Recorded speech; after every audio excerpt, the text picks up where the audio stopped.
Welcome to another episode of Boom or Bust, the draft show. Max Chadwick, PJ Clark, Tate, Sigworth, and Nick Merriam. Another scouting report for you guys. Miami edge rusher Gregory Rousseau, who opted out of the season and declared for the draft before the season even started. Just bizarre. Yeah, we're going to go over that. We're going to go over his strengths, his weaknesses, where he ranks for us on our boards, give player comps for him, and what NFL teams he might fit at the next level. Of course, be sure to follow our Twitter at Boom or Bust Draft. If you're watching this on YouTube, we're on Spotify, Apple Podcasts, wherever you get your podcasts. Please search us up and give us 5 stars if you like us. If you don't like us, you don't have to do anything. If you don't like us, you don't have to do anything. You also, give us a 1 star. That's fine.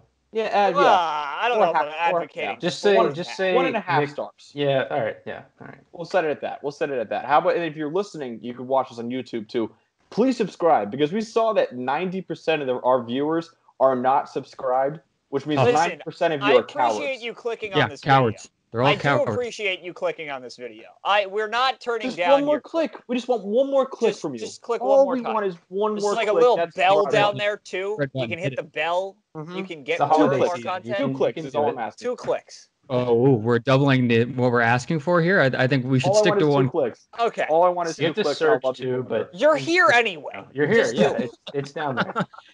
So let's go over the background on Gregory Rousseau. He's number 17 on the official Boom or Bust Big Board, which you should check out right below. Number 2 edge defender behind Kwity Paye from Michigan. He opted out of the season on August 6th. He would have been a redshirt sophomore this year. He's 6'7", 265 pounds currently, but he played at 253 last season. Former 3-star recruit, number 485 overall, number 47 defensive end in 2018, and he was a first-team All-ACC and freshman All-American last year, ACC Defensive Rookie of the Year, second-team All-American by the Football Writers Association of America. Also, Tate's guy, Chase Young, the only player in the nation to have more sacks than Rousseau last year. Rousseau had 15 and a half. Also, Nick's guy, too. Nick's guy, too, on the Washington football team. He also had 19 and a half. Max's guy last night. Not my guy. I hate him. I hate Chase Young. He causes so many nightmares for me. He had 19 and a half tackles for loss, which led the ACC and was 9th in the country. So, Tate, let's start with you. When you watch Gregory Rousseau, what do you like the most? The length, man. He is a long boy, physical freak, 6'7", long arms. He keeps blockers far from him. Just let him disengage blocks when he needs to. But he also has great hand usage, and it's just the combo of like the length and just being an absolute freak at 6'7" and so tall. You said he added weight, so we'll see about that. But the length for me is his biggest pro.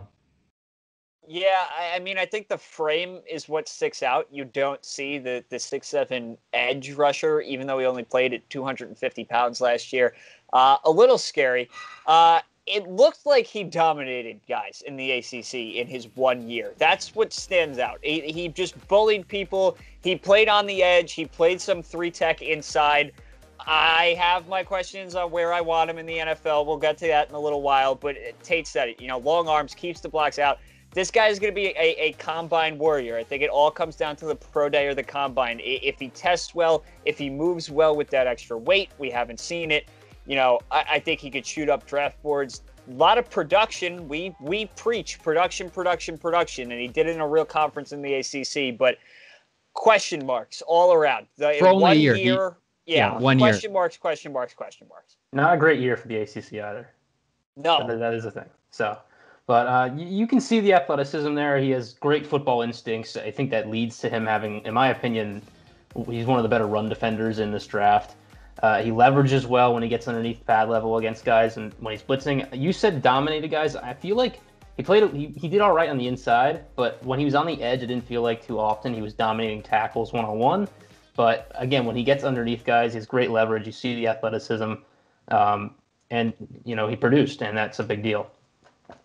Yeah, you guys mentioned it. I mean, he has one of the highest ceilings, I think, in this draft. And he could literally, like Tate said, he could reach some of the highest ceilings as well because he's freaky length. Thank you, Tate. None of you even smiled. 6'7", Kevin Durant type arms, honestly. Won't have many issues reaching the cookies on the top shelf. But, like that average defender, that's 2 jokes now. None of you even laugh. There's the average defender, without that length, you don't have a lot of room for error. There's a lot of times that you see Greg Rousseau make up for it because of that length. He bends really well for someone his size. He gets on our offensive line with ease. Also, PJ, you mentioned it. I mean, he lined up all over the place for Miami last year. He played 405 snaps according to PFF outside the tackle, but he also played 92 snaps in the A gap or B gap, which is where interior alignment played. And he had good production there as well. And what I really like, he only just started playing on the edge in his senior year of high school. He was a wide receiver and safety before that. So last year was his third season on the edge in his life, and he was second in the nation in sacks and ninth in tackles for loss. Like I mentioned, he has one of the highest ceilings, I think, in this draft. But Nick, what do you think the weaknesses for Gregory Rousseau are? Well, the first thing is he's a big 2 U's in the last name guy, which I just learned. I kept spelling it Rousseau before now, and now I know he has 2 U's in his name, so that's good. Hopefully I won't get that wrong again. Yeah, so I thought a lot of his sacks were like cleanup sacks where the D-line kind of got in there, pushed the pocket, got the quarterback to step up, and he jumped in and made the tackle. So, not necessarily, like I said, dominating tackles right off the snap. Thin frame, which, I got in a bad habit of not looking up size. So the thin frame is because he's so tall. So he actually is kind of big. So I don't know how big of a deal that is, but it can be a leverage issue if he's going to play any D tackle in the NFL, which I'm sure we will discuss. I don't really know if that's an option for him. But I just ultimately, there's worry for me that he might be a product of a very good D-line and not that he's like a very good player on his own. Yeah, I mean, kind of going off that, my first concern, I know Tate's going to get into it. I don't mean to steal your thunder here, Matthew, but decision-making is a question mark because why is he not playing football this year? I'm very, very Well, there is confused. a pandemic, PJ. There is a pandemic, but this was a mind-blowing... This was a mind-blowing opt-out in August when it happened, and I still don't know why. And he would have been on a very good Miami D-line with Quincy Roche, and now Jalen Phillips has kind of emerged in Rousseau's spot. Can you imagine that rotation? Yeah, I would be very scared of them. Miami would be even better than they currently are, and they are really damn good. But I'm just concerned with the frame. We haven't seen him move at 263. I don't know if he's going to be. He's in theory stronger. I don't know if he's going to be as fast. But we see it every year. There's the one edge rusher that just gets picked off of athleticism. Last year it was Caleb Von Chason, who none of us really liked.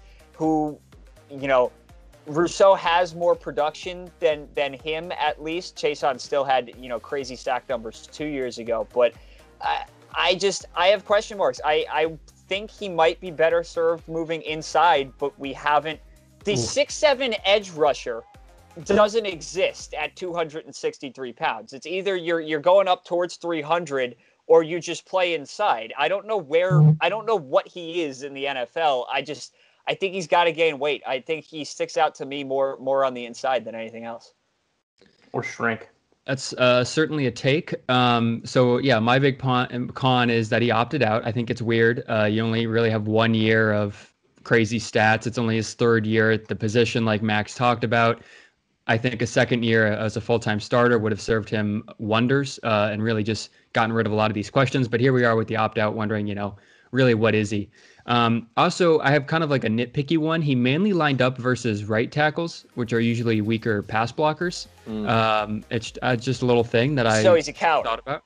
I listen. That's coaching. You ask him lined up there. I'm not going to dock him a lot of points for it, but it's just something to keep in mind that usually the left tackles are better pass blockers, but he lined up against right tackles mainly.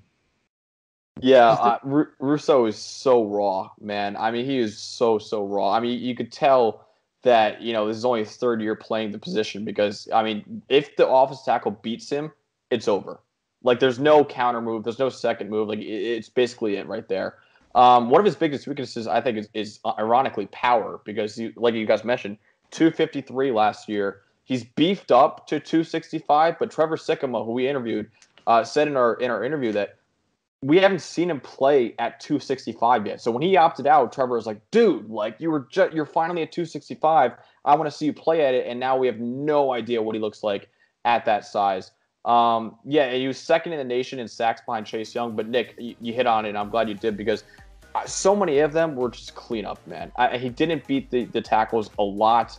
Offensive lineman had him beat, I think, on more than a few of his sacks last year. So And also, run defending, it's not as important for me, but he's not great at it. Like, there's just, he's whatever at it. I think he's more of a pass rusher, which obviously is more valuable, but still, run defending could be improved.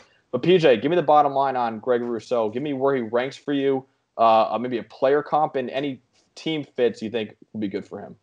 Yeah, so I have gone back and forth because to me, Greg Rousseau's he has one of two things that he can do. He can bulk up and start playing inside and be able to play on the interior, not on the edge, but kind of, settle in those gaps like we talked about. Or he's going to stay on the outside, hope he's fast enough, and hope he's not going to get manhandled by NFL left tackles. On our last full board, which, mine is changing every day now. I had him at 22. I had him at edge 2. I don't know. I still think he's a first-round talent. I'd bet on his athleticism over K'Lavon Chaison's, and we had K'Lavon Chaisson in the first round last year. I think it's a better bet. But everybody, you don't see the 6'7" edge rusher at that weight. So everybody I want to compare him to, my guy who I finally settled in on is an interior guy of DeForest Buckner, who's 6'7", 295. I think he's just got to get the weight up. I don't think his frame can carry 295. If he starts pushing, 280, I think we're in a better spot because he's going to have the length, the arms at least, to catch guys running through the gaps. But I don't know. I have a lot of question marks. And come April, if he doesn't blow up the combine, I'm not ruling it out. I think there's a chance he's the third Miami defensive lineman off the board. Wow. Any teams you like him at, or? I mean, it's all volatile right now. I think if you get him into a good scheme, I'd like, I feel like Arizona's got a lot of question marks, but if Bowles stays, I feel like that could be a decent spot. They're going to be picking, towards the back half. I think Todd Bowles could do a lot with them. Miami's got their second first-round pick. I think there are definitely teams that could use him, but I have so many questions right now. So on the first board, he was number 25, which is a little behind PJ. Technically edge 2. I think that's just probably sloppiness on my fault. Edge 2 should not be at 25. And then my comp, I'm going with another long edge boy, Knicks guy Montez Sweat. Big long arms, long edge boy. Is he going to be as good as Montez Sweat? That's what we've been saying. We don't know for sure. But he's such an interesting prospect because you just don't know exactly what he's going to become. And Sweat's an interesting comp. I did think about that one. He's really had to develop when he first came in, Sweat. I'm just talking from my Washington experience, being a guy who thinks about them basically all the time. He's a different type of edge rusher. Like, he's literally had to be an athlete on the edge, and he's become kind of a swat the ball, be good in the run defense, pressure the quarterback, not a big sack guy. So there's going to be a stepping stone process there for him if Rousseau is going to become that type of player. So my comp was Matt Judon. I don't know if that's like a similar type of player thing, but more that the team fits I put were teams like the Ravens, who have these weird, like, multiple front type things where they will put a guy anywhere just to have him as an edge rusher or a pass rusher from maybe, at a linebacker position. Because I think that's what you might do with Rousseau. I think you might just line him up all over the field and be like, pass rush from here this time, and now from here this time, and just see what you can do with him there. Another team I had was the Raiders, just because I think he might be helped out by having, a few good guys around him. I wrote in the article when I did a mock draft this week. Check that out on our website. Plug. That I think the Raiders might be one big piece away from him in a pretty good front four, and I think he'd be helped by having talent around him, much like Montez has. I had a 19 overall number 2 edge on my board. I might redo that soon. I don't know. But ultimately, I think fit is going to matter. The opt-out's weird. We talked about, I wonder if he's like seeing all these like early mocks, guys who don't know what they're doing, and they're mocking him top 5 because he's an edge rusher who's like athletic, and then he's just like, I'm just gonna go to the NFL because everyone's mocking me top 5. They just saw he had the second most sacks behind Chase Young and like, oh, perfect. All right, he must be in there. Yeah, I actually exactly like Nick. Rousseau on the board that we posted was 19th overall, number 2 edge. I'll probably keep him in the top 20 just because of the ceiling, but I think I'm going to have a take here. I'm going to bump Rousseau down to edge 3 behind Kwity Paye from Michigan. And don't call me a homer, but Jason Owe. Homer. Jason Owe I'm calling you a homer. I'm putting him above. It's too late. I've already called you it. Two freak athletes who one are playing this year and two playing at a very, very high level. Player comp, I've seen it a couple times. I kind of like it. Danielle Hunter from the Vikings, coming out of LSU, Hunter was very raw, but had freaky tools. Now with the Vikings, he's a two-time Pro Bowler and was second-team All-Pro a couple years ago. Rousseau, biggest boomer bust prospect in this draft. Roll credits. Roll credits. We love that because of the show name, but this guy is one of the highest ceilings in the draft, in my opinion, and a low floor. So he's a really risky pick. Caleb on Chason can't even get on the field. So, that's what we're dealing with now. And PJ, you hit it on the head, man. I kind of like the Cardinals. They could use someone opposite Chandler Jones, who's on the wrong side of 30. Giants at 19 would be a good fit. But honestly, guys, I'd be surprised if he makes it out of the top 10. I mean, we're going to hate it on draft day, I think. But this is a guy who's going to make it at a top 10. We're going to hate it on draft day now. But if he pulls DK Metcalf and is just like, hey, I'm going to beat everybody at the combine, then we're fine. Can you imagine if Dallas – oh, my God, Nick would – run around screaming at Dallas at 5. But listen, I mean, we knock him now, but it's only because of the insane hype he's getting, and we think he's still going to be a really good player. Just maybe pump the brakes a little bit. But be sure to like the video, subscribe to our channel. Be sure to rate us 5 stars on Google or Spotify, Apple Podcasts, literally wherever you listen. Please subscribe to the channel if you like us. If you don't, you don't have to. But please keep watching. And also follow our Twitter and Instagram at Boom or Bust Draft, and check out our website below. So for PJ Clark, Tate Sigworth, and Nick Merriam, I'm Max Chadwick. Have a great night.